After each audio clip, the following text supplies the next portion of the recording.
প্ৰথম চৰকাৰ মানে যেতিয়া আমাৰ হ'ল 16ৰ পৰা 21 তেতিয়া মই বিধায়ক আছিলোঁ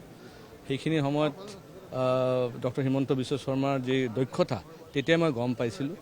আৰু হোজাইত সেই সময়ত আমি যিখিনি কাম কৰিছোঁ আমি চিভিল হস্পিটেল বনালোঁ 200 বেডেড আমি 3টা ফ্লাইঅভাৰ বনালোঁ আমাৰ তাতে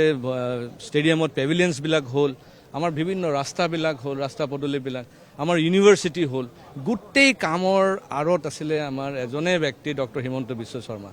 ডক্টৰ হিমন্ত বিশ্ব শৰ্মা যেতিয়া মুখ্যমন্ত্ৰী হ'ল 21ৰ পৰা 26 লৈ মোৰ মনটো বহুত দুখ লাগিল তেতিয়া মই বিধায়ক হ'ব নোৱাৰিলেও সেইটো এটা টিকেট পোৱা নাই এইটো এটা বেলেগ দুখ আছিলে কিন্তু মই বিধায়ক হৈ যদি তেখেতৰ লগতে কাম কৰাৰ সেই সুযোগটো পালোঁ আজি হোজাই হয়তো আৰু বহুত আগবাঢ়ি গ'লে হয় বহুত সেইকাৰণে আই ফিল লাকি যে তেখেতে আকৌ মুখ্যমন্ত্ৰী হ'ব গৈ আছে আৰু তেওঁৰ এই মানে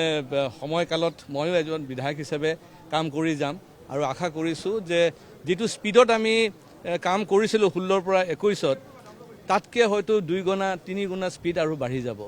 যিখিনি কাম বাকী আছে হোজাইৰ কাৰণে সেইখিনি হয়তো আমি এইবাৰ মানে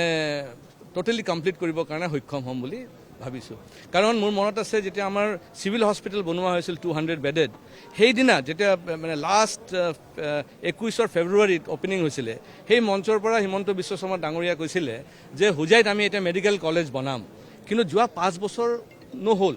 এই মাটি চাটি প্ৰব্লেম বিভিন্ন এডমিনিষ্ট্ৰেটিভ প্ৰব্লেমৰ কাৰণে সেইকাৰণে এইবিলাক যে প্ৰায়ৰিটিজ আমি এইবাৰ কমপ্লিট কৰিম